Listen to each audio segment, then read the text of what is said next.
The elevator lurched to a stop between the 42nd and 43rd floors, trapping Aria Washington inside the most expensive building in Miami, with a man whose very presence made the air feel electric.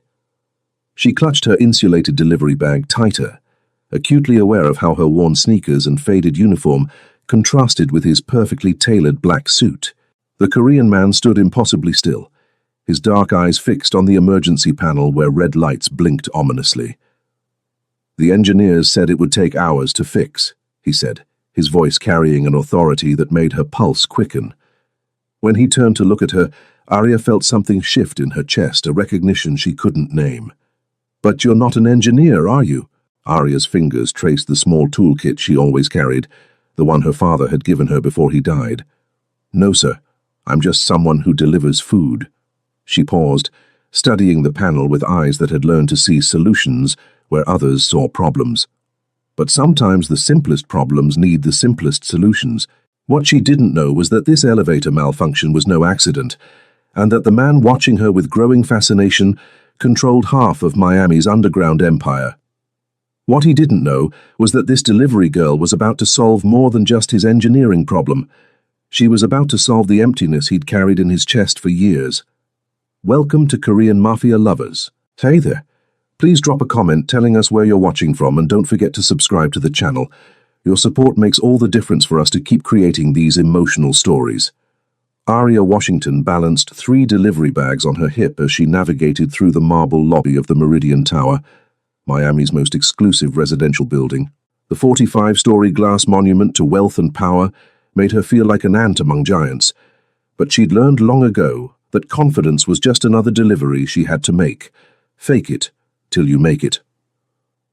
"Penthouse delivery for Mr. Choi," she announced to the concierge, a stern-faced man whose suit probably cost more than her monthly rent. He looked her up and down with barely concealed disdain. "Service elevator is around back."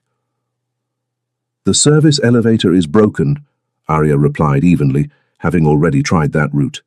"Has been for 3 days, according to your maintenance staff." The concierge's expression soured further. "Then I'm afraid you'll have to— Is there a problem here?" The voice cut through the lobby like silk over steel. Aria turned to see a man emerging from the main elevator bank, and her breath caught involuntarily. He was Korean, probably in his early 30s, with the kind of sharp, angular features that belonged in magazines. His black hair was perfectly styled, and he wore a charcoal suit that fit him like it had been crafted specifically for his lean, powerful frame. But it was his eyes that made her pulse stutter, dark, intelligent, and currently fixed on her with an intensity that made her feel exposed. "Mr. Choi," the concierge stammered, suddenly deferential. "This delivery person insists on using the main elevator." "I see." The man, Mr. Choi, stepped closer, and Aria caught a hint of expensive cologne mixed with something uniquely him. "And you are?" "Aria Washington, sir. I have your dinner order." She held up the bags, proud that her voice remained steady, despite the way he was looking at her. "Korean barbecue from Seoul Kitchen." Something flickered in his expression. Surprise, maybe amusement. "You ordered from Seoul Kitchen?" What?" Aria blinked, confused. "I didn't place any order tonight." His voice was calm, but there was an edge to it that made the concierge take a step back. Aria's heart sank as she pulled out her phone, double-checking the delivery app. The address was correct, the name matched, but as she looked closer at the order details, something felt off. The order had been placed only 20 minutes ago, which was unusually short notice for this upscale area, and the payment method was listed as cash, which almost never happened in buildings like this. "Someone used your name and address," she said slowly, her mind racing. "But why would—" The lights in the lobby suddenly flickered, and a low rumble echoed through the building. Emergency lighting kicked in as the main power died, casting everything in an eerie red glow. "What the hell?" the concierge muttered, reaching for his radio. Mr. Choi's entire demeanor changed in an instant. His relaxed posture shifted to high alert, his hand moving instinctively to his jacket. "How many people knew you were coming here tonight?" he asked Aria, his voice sharp. Just the restaurant and whoever placed the order. Arya's delivery instincts kicked in. She'd been in enough sketchy situations to recognize when something was very wrong. But the order was weird. Cash payment, short notice, and they specifically requested the main elevator. Mr. Choi's eyes narrowed. Someone wanted you here, in this building, tonight. Before Arya could ask what he meant, the sound of footsteps echoed from the stairwell. Heavy, purposeful footsteps. Multiple sets. "Sir," the concierge whispered urgently into his radio, "we need security in the lobby immediately." But Mr. Choi was already moving, his hand closing around Arya's wrist with surprising gentleness. "We need to go, now." "Wait, what's happening?" Arya demanded, even as she let him guide her toward the main elevator bank. "Why would someone—" "Because," he said, jabbing the elevator call button repeatedly, "someone knows exactly who I am, and they're using you to get to me." The elevator doors opened, just as the stairwell door burst open. 3 men in dark clothing emerged, their faces covered, and Arya's blood turned to ice when she saw the weapons in their hands. "Get in," Mr. Choi commanded, pulling her into the elevator. As the doors began to close, Arya caught a glimpse of the lead intruder raising his weapon. Mr. Choi shoved her behind him, his body becoming a shield between her and whatever was about to happen. The elevator doors sealed shut, just as the sound of gunfire erupted in the lobby below. "Oh my God," Arya whispered, her back pressed against the elevator wall. "Oh my God, what just happened?" Mr. Choi was already on his phone, speaking rapidly in Korean. His voice was calm, controlled, but Arya could see the tension in his shoulders, the way his free hand remained near his jacket. "Who are you?" she asked when he ended the call. "And why did those men want to hurt you?" He turned to face her fully, and for a moment his carefully controlled mask slipped. She saw something raw in his expression, regret, maybe even guilt. "My name is Hae-jin Choi," he said quietly, "and I'm sorry you got caught up in this." "That doesn't answer my question." The elevator suddenly shuddered and stopped moving. The floor indicator showed they were stuck between the 42nd and 43rd floors. Hae-jin cursed under his breath in Korean, then tried the emergency call button. Nothing happened. "They cut the power to trap us," he said grimly. "This was planned." Arya stared at him, pieces of a terrifying puzzle starting to come together. "You're not just some rich businessman, are you?" His silence was answer enough. "The fake delivery order, the power outage, the men with guns." Arya's voice was barely above a whisper. "Someone wanted me here as leverage against you." "I won't let anything happen to you," Hae-jin said. And the fierce protectiveness in his voice made something flutter in her chest despite their dire circumstances. "I promise you that." "Why should I trust you?" Arya asked, even though something deep inside her already did. "I don't even know what you do, who those men were, or why—" The elevator lurched violently and she stumbled forward. Hae-jin caught her instantly, his arms wrapping around her to steady her against his chest. For a moment, they were frozen like that, her hands pressed against the solid warmth of his chest, his arms encircling her protectively. "Because," he said softly, his breath warm against her ear, "you're the first person in years who's looked at me and seen just a man. Not a reputation, not a name, not what I represent. Just me." Arya pulled back to meet his eyes, and what she saw there made her heart race for entirely different reasons than fear. "Then tell me who you really are, Hae-jin Choi." "I run a business empire," Hae-jin said carefully, his arms still around her in the confined space of the stalled elevator. "Import and export primarily, but some of my competitors prefer more direct negotiation tactics." Arya studied his face, noting how he chose his words with precision. "Import and export of what exactly?" Before he could answer, her phone buzzed with a text from an unknown number. "We have the building surrounded. Send down the girl, and we'll let you live." Hae-jin read the message over her shoulder, his jaw tightening. "They're using you to force my hand." "But why me?" Arya asked, frustration bleeding into her voice. "I'm nobody. I deliver food for a living.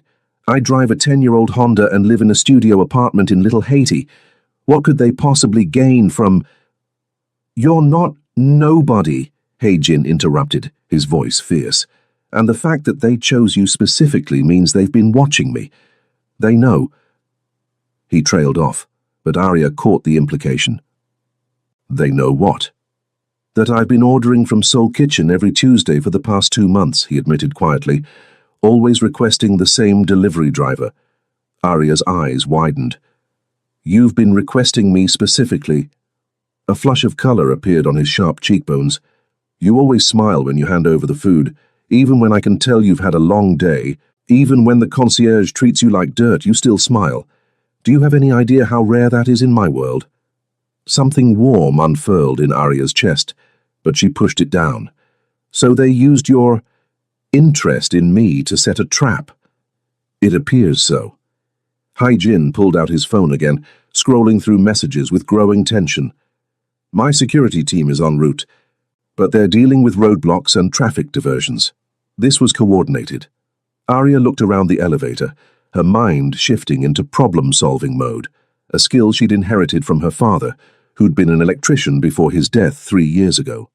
How long have the engineers been trying to fix this elevator? The building management called them 4 hours ago. They've been working on it since then with no success. 4 hours? Arya frowned, studying the emergency panel. For a simple power outage, that doesn't make sense. She approached the panel, noting the blinking red lights and the digital display that showed error codes she didn't recognize. But underneath the modern interface, she could see older mechanical components, the kind her father had taught her about during their weekend projects. What are you doing?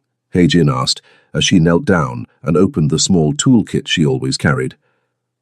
Those engineers have been overthinking this, Arya said, using a small flashlight to examine the wiring behind the panel. They're probably trying to reset the computerized systems, but look. She pointed to a loose connection near the manual override switch. Someone deliberately disconnected this. It's not a power failure. It's sabotage. Hai-Jin crouched beside her, close enough that she could feel the warmth radiating from his body. Can you fix it? Maybe. But if I do, we'll be moving again. And those men will know exactly which floor we stop on. My penthouse has a secure room, Hai-Jin said. Reinforced steel, independent communication systems, if we can get there. Arya's hands worked steadily as she spoke, reconnecting wires and bypassing the damaged circuits. What kind of businessman needs a panic room? The kind who has enemies. And what kind of enemies carry military-grade weapons and coordinate building takeovers? Hai-Jin was quiet for a long moment. The kind you make when you refuse to let them control your territory. Territory. The word hung in the air between them, loaded with implications that made Arya's pulse quicken. She'd grown up in Miami, she knew the stories, the rumors about certain businesses that operated in the shadows. You're not just import-export, are you? She said softly. No, he admitted. I'm not. The elevator suddenly hummed to life, the lights flickering back on as the car began to rise smoothly toward the penthouse. You did it, Hai-Jin said, wonder in his voice.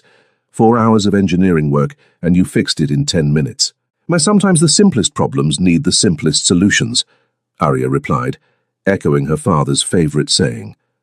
But as she looked at Hai-Jin's face, illuminated by the returning lights, she realized that whatever was happening between them was anything but simple. The elevator chimed softly as they reached the penthouse level. As the doors opened, Hai-Jin stepped protectively in front of her, scanning the hallway before allowing her to exit. His penthouse was breathtaking. Floor-to-ceiling windows offered a panoramic view of Miami's skyline, and the decor was a perfect blend of modern luxury and Korean traditional elements. But Arya barely had time to take it in before Hai-Jin was guiding her toward a bookshelf that swung open to reveal the secure room he'd mentioned. Stay here, he said, his hand lingering on her arm. I need to contact my people, and— No. Arya's voice was firm.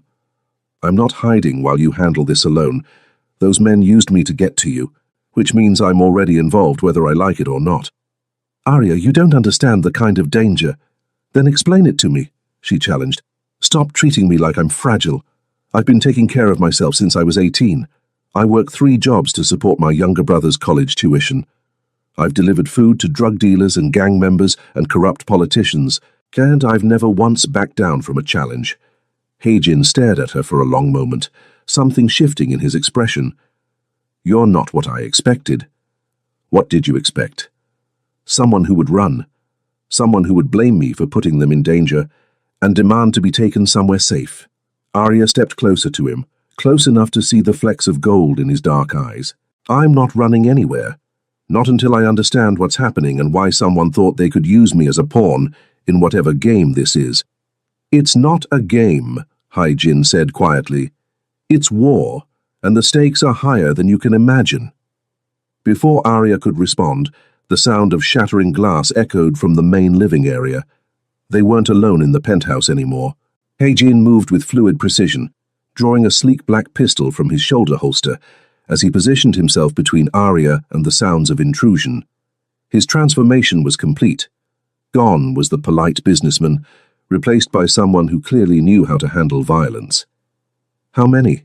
Arya whispered, surprised by her own calm. At least 3, based on the entry points, he replied, his voice barely audible. They came up the emergency stairs and through the balcony access. There's a balcony access 43 floors up. When you have the resources, anything is possible. Heijin's eyes never left the doorway as he spoke into a wireless earpiece she hadn't noticed before. Alpha Team, I need immediate extraction. Penthouse is compromised. The response crackled back in Korean, and Arya watched his expression darken. What did they say? She asked. My security team is pinned down in the parking garage. We're on our own for at least 20 minutes. 20 minutes. Arya's mind raced, thinking about the building's layout, the service corridors she'd navigated during her deliveries, the maintenance areas most people never saw. I know another way out, she said suddenly. Heijin glanced at her sharply. What? The building's HVAC system. There's a maintenance corridor that runs behind the penthouse level. I've seen the building schematics when I was waiting for service elevator repairs. It connects to the emergency stairwell on the opposite side of the building. That's impossible. I've lived here for 2 years. You know every official access point, Arya interrupted. But delivery drivers see things differently. We notice the spaces between spaces, the routes that aren't on the luxury tour. Footsteps echoed in the hallway outside, growing closer. Heijin's grip tightened on his weapon. Show me, he said. Arya led him through the penthouse to what appeared to be a decorative wall panel near the kitchen. But she'd noticed during previous deliveries that the panel didn't quite align with the others, a telltale sign of a hidden access point. Here, she said, running her fingers along the edge until she found the concealed latch. The panel swung open, revealing a narrow maintenance corridor that smelled of metal and machinery. How did you? Heijin began, but the sound of his front door being breached cut him off. Questions later, survival now, Arya said, slipping into the corridor. The space was cramped, barely wide enough for one person, and they had to move in single file. Arya led the way, using her phone's flashlight to navigate the maze of pipes and electrical conduits. Behind her, she could hear Heijin moving with surprising quiet for such a large man. There, she whispered, pointing to a junction where the corridor branched off toward the emergency stairwell. That should take us. The sound of metal clanging echoed through the corridor behind them. Their pursuers had found the access panel. Move, Heijin urged, his hand pressing gently against her back. They reached the stairwell access just as shouts erupted from the corridor behind them. Arya pushed through the door, and they emerged into the emergency stairwell on the building's east side, exactly where she'd predicted. Down or up? She asked. Down. My car is in the executive parking level. They began descending rapidly, their footsteps echoing in the concrete stairwell. Arya's delivery bag bounced against her hip with each step, a surreal reminder of how this night had started. Arya, Heijin said as they reached the 30th floor. What you did back there finding that corridor, that was brilliant. I pay attention, she replied, slightly breathless from their pace. It's a survival skill when you're trying to make deliveries in buildings designed to keep people like me invisible. People like you? Working class. Black. Female. Take your pick. Heijin stopped abruptly, catching her arm. Look at me. Arya turned, surprised by the intensity in his voice. "You are not invisible," he said fiercely. "Not to me. Not ever." Something electric passed between them in that moment, a connection that had nothing to do with their current danger and everything to do with the way he was looking at her, like she was precious, like she mattered. "Hey, Jin," she started, but the sound of footsteps above them broke the spell. They continued downward, but at the 20th floor, Hey Jin suddenly stopped again. "Wait," he said, pressing his ear to the stairwell door.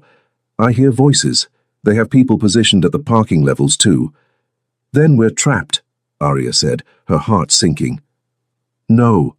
Heijin's expression was grim but determined. "We fight our way out." "We? I don't know how to—" "You don't have to fight. You just have to trust me." He turned to face her fully, his hands coming up to frame her face. "I need you to know something. This isn't your fault. None of this is your fault. I know that. And when this is over, when you're safe, if you never want to see me again, I'll understand. I'll make sure you're protected, but I won't contact you, won't—" "Stop," Arya interrupted, her own hands coming up to cover his. "You're talking like we're not going to make it out of this." "I'm talking like a man who's just realized he has something to lose," Heijin said quietly. "Something more important than territory or power or reputation."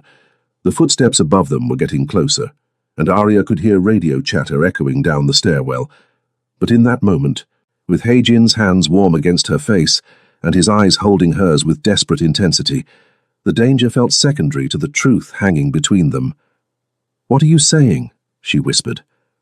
"I'm saying that in one night, you've become more important to me than anything I've spent years building, and that terrifies me more than any enemy ever could." Before Arya could respond, the stairwell door above them burst open, and the sound of heavy boots began descending toward them. "20th floor," a voice called out. "Check every level." Heijin's expression hardened back into the dangerous man she'd glimpsed earlier. "Stay behind me," he commanded, drawing his weapon. "And whatever happens, don't look back." But as they prepared to face whatever was coming, Arya realized she wasn't afraid anymore. Not of the men hunting them, not of the violence that seemed inevitable. She was afraid of only one thing: losing this man before she had a chance to understand what he meant to her. The footsteps were getting closer.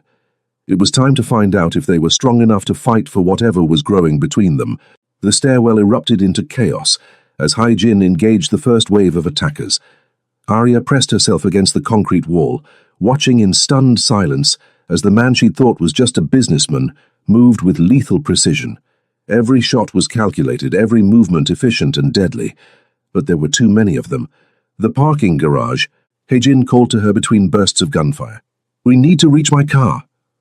They fought their way down 3 more floors, but Arya could see that Heijin was slowing down. A dark stain was spreading across his left shoulder, and his breathing had become labored. "You're hurt," she said when they reached a brief lull on the 17th floor. "I'm fine," he lied, but she could see the pain in his eyes. "No, you're not." Arya pulled off her delivery jacket and pressed it against his shoulder. "How bad is it?" "Bad enough that I can't keep this up much longer," he admitted grimly. "Arya, I need you to listen to me. In my jacket pocket there's a key card. If something happens to me, nothing's going to happen to you. If something happens," he continued firmly, "use that card to access my private elevator in the parking garage. It will take you directly to my office building downtown. Ask for Jin Park. He's my second in command. Tell him I sent you, and he'll make sure you're protected." "I'm not leaving you," Arya said fiercely. "You might not have a choice." The sound of footsteps echoed above them again, but this time they were accompanied by a different sound. Sirens in the distance. "Police?" Arya asked hopefully. Jin shook his head. "My people? But they might be too late." As if summoned by his words, the stairwell door above them burst open again. But this time, the men who entered weren't wearing masks. Arya got a clear look at their faces, and what she saw made her blood run cold. The lead man was tall and lean, with pale skin and cold blue eyes. When he spoke, his accent was distinctly Russian. "Hey-Jin Choi," he called down the stairwell. "You have something that belongs to us." "I don't know what you're talking about, Volkov," Hey-Jin replied, his voice carrying clearly in the concrete space. "The shipment that went missing last week. The one worth $50 million. We know you intercepted it." Arya looked at Hai-Jin sharply. $50 million? What kind of business was he really in? "Even if I had intercepted it," Hai-Jin called back, "what makes you think I'd give it back?" Volkov's laugh was cold and humorless. "Because we have leverage now. Send up the girl and we'll discuss terms." "The girl has nothing to do with this." "She has everything to do with this. We've been watching you, Choi. We know she's become important to you. Important enough that you'll trade $50 million for her life." Arya felt the blood drain from her face. They'd been watching Hai-Jin long enough to know about his Tuesday dinner orders, long enough to know that she mattered to him. Which meant... "This was never about the money," she whispered, realization hitting her like a physical blow. "They wanted to find your weakness. And I'm it." Hai-Jin's expression was tortured. "Arya, I never meant for..." "You have 1 minute to decide," Volkov called down. "The girl for the shipment location. Otherwise we start shooting our way down to you." "What was in the shipment?" Arya asked quietly. Hai-Jin was silent for a long moment. "Information, names, locations, financial records, evidence of their human trafficking operations." "You stole evidence of human trafficking?" "I intercepted it to turn over to the FBI. There are dozens of women and children being held in facilities across the southeast. That information is the only way to find them." Arya stared at him, pieces of the puzzle finally clicking into place. "You're not just a criminal, are you? You're trying to stop them." "It's complicated." "No, it's not." Arya's voice was firm. "You're one of the good guys. Maybe you operate outside the law, maybe your methods aren't conventional, but you're trying to save people." 30 seconds, Volkov called. Arya looked up the stairwell, then back at Hai-Jin. "Where is the information hidden?" "Arya, no, I won't trade innocent lives for yours, no matter how much you mean to me." "I'm not asking you to trade anything." She pulled out her phone, quickly typing a message. "I'm asking you to trust me." "What are you doing?" "Something my father taught me. Sometimes the best way to solve a problem is to change the rules of the game entirely." She hit send on her message, then called up the stairwell. "Mr. Volkov, I'm coming up, but I want to make a deal." "Arya, no." Hai-Jin grabbed her arm, but she gently pulled away. "Trust me," she said again. "Please."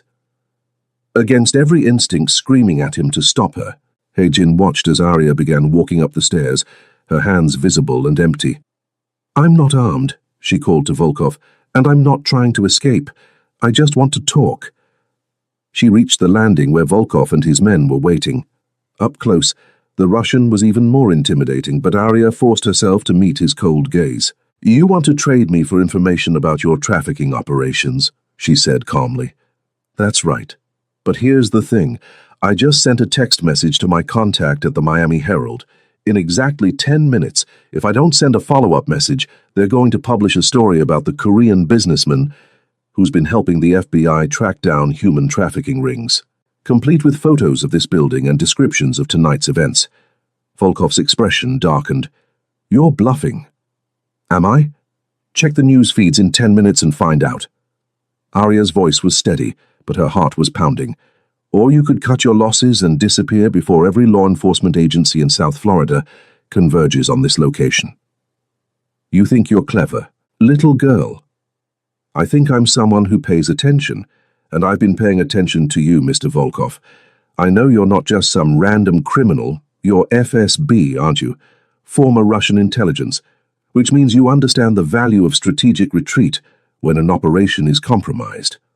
For a moment, the stairwell was silent, except for the sound of sirens growing closer outside. Then Volkov smiled, a cold, predatory expression that made Arya's skin crawl. "Very clever indeed, but you've made one critical error." "What's that?" "You assumed I need you alive to hurt him." The gunshot echoed through the stairwell like thunder, and Arya felt a burning pain tear through her side as she collapsed to the concrete floor. From below, Hai-Jin's roar of rage and anguish filled the air, followed by the sound of running footsteps as he charged up the stairs toward them. But as darkness crept in around the edges of Arya's vision, she could hear something else, the sound of multiple vehicles screeching to a halt outside the building, and voices shouting commands in English and Korean. Her gamble had worked. Help was coming. She just hoped it would arrive in time. Arya drifted in and out of consciousness, aware of chaos erupting around her. Gunfire, shouting in multiple languages, the sound of tactical teams storming the building. But through it all, one voice cut through the noise. Heijin calling her name with desperate urgency. When she finally opened her eyes fully, she was lying on a stretcher in the building's lobby. Paramedics worked around her, but her attention was fixed on the man kneeling beside her, his face pale with fear and streaked with blood. "You're alive," he whispered, his hand finding hers. "So are you," she managed, her voice hoarse. "Volkov, dead, along with most of his men." Heijin's expression was grim. "My security team arrived just after you were shot. The FBI was right behind them. The information, the trafficking victims, safe, all of it, because of what you did up there." He squeezed her hand gently. "You saved them, Arya. Dozens of innocent people are going to go home to their families because you were brave enough to change the rules." A woman in a FBI jacket approached them, her expression professional but not unkind. "Ms. Washington, I'm Agent Sarah Chen. We need to ask you some questions when you're feeling up to it." "She needs medical attention first," Heijin said firmly. "Of course, but I wanted her to know. What she did tonight, sending that message to the press, it forced Volkov's hand and allowed us to move in. She's a hero." Arya tried to sit up, wincing at the pain in her side. "I'm not a hero. I'm just someone who delivers food and knows how to fix things." "You fixed more than you know," Agent Chen said. "Mr. Choi has been working with us for 6 months, helping us track down trafficking networks. Tonight's operation was supposed to be a controlled handoff of information, but Volkov's people found out about it." Arya looked at Heijin with new understanding. "You're an informant." "More than that," Agent Chen continued. "He's been using his business connections to gather intelligence on criminal organizations throughout the Southeast. It's dangerous work, and tonight proves just how dangerous. Which is why this has to end," Heijin said quietly, his eyes never leaving Arya's face. "I can't keep putting people I care about at risk." "Actually," Agent Chen interjected, "we were hoping you'd consider continuing the partnership. With Volkov's network dismantled, there are other organizations we need to investigate. Your unique position in Miami's underground economy makes you invaluable." "No," Heijin said firmly, "I'm done." "But the work you're doing," Agent Chen began. "I will continue," Heijin interrupted. "But not by me. I'm transferring my legitimate business operations to my second-in-command and retiring from anything that could put innocent people in danger."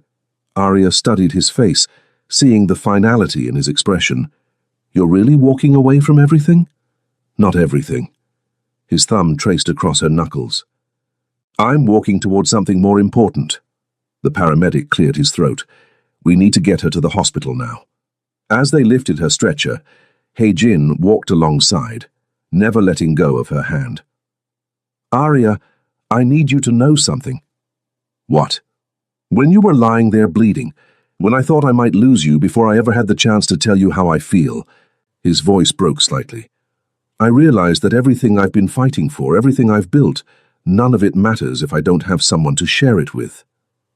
"Heijin, I know it's too soon. I know tonight was traumatic, and you might not want anything to do with this world or with me, but—" "Engineers failed," Arya interrupted softly. "But the poor delivery girl solved everything." He looked confused. "What?" "That's what tonight was about, wasn't it? All those experts, all that technology, all those resources, and in the end, it was just a girl with a toolkit and the willingness to see solutions where others saw problems. You're much more than just a girl with a toolkit. I know. Just like you're much more than just a dangerous businessman." Arya squeezed his hand as they reached the ambulance. "You're someone who risks everything to save people. Someone who sees a delivery driver as more than just invisible help. Someone who makes me feel like I matter. You do matter, more than you could possibly know." As the paramedics loaded her into the ambulance, Arya made a decision that surprised even her. When I get out of the hospital, we're going to have a proper conversation about what you do, about what I do, about what we might do together. Together? You said it yourself, you need someone to share your life with, and I've spent 3 years taking care of everyone else. Maybe it's time I let someone take care of me too. Heijin's smile was radiant, transforming his entire face. I love you, Arya Washington. I love you too, Heijin Choi. Now get in this ambulance before I change my mind about dating a reformed criminal. As the ambulance pulled away from the Meridian Tower, Arya reflected on how dramatically her life had changed in a single night. She'd started the evening as a delivery driver, just trying to make ends meet. She was ending it as a woman in love with a man who'd shown her that sometimes the most broken things could be fixed, with the right tools and the courage to try. And sometimes, the person doing the fixing ended up being fixed in return.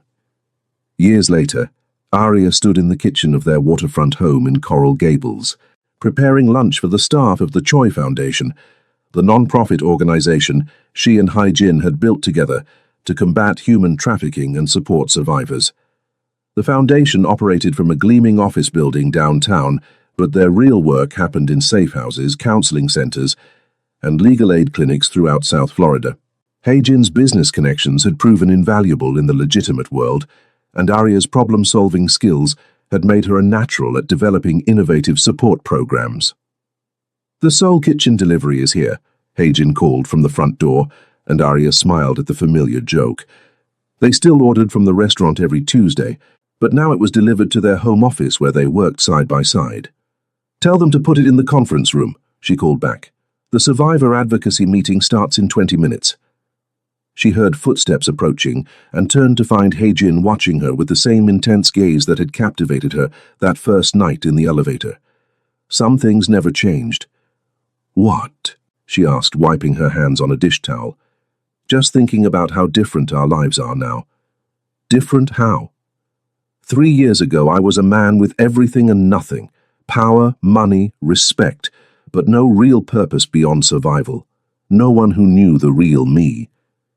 Arya moved closer to him, straightening his tie, a gesture that had become second nature. And now I wake up every morning next to the woman who saved my life in more ways than one. I spend my days working to save others instead of just protecting myself. And tonight, I get to go to sleep, knowing that tomorrow will be even better, because you'll be there. Very smooth, Mr. Choi, but you're forgetting something. What's that, Mrs. Choi? Arya's smile was radiant as she held up her left hand, where a simple platinum band caught the afternoon sunlight. You also get to wake up every morning married to the woman who loves you more than she ever thought possible. Best delivery I ever received, Heijin murmured, pulling her into his arms. And the only one you'll ever need, Arya replied just before he kissed her. Outside their window, Miami's skyline stretched toward the horizon, full of possibilities and new beginnings. And in their kitchen, surrounded by the evidence of the life they'd built together, two people who had found love in the most unexpected circumstances continued to prove that sometimes the best solutions come from the most unlikely sources. After all, engineers had failed, but the delivery girl had solved everything, including the problem of two lonely hearts that had been waiting their whole lives to find each other.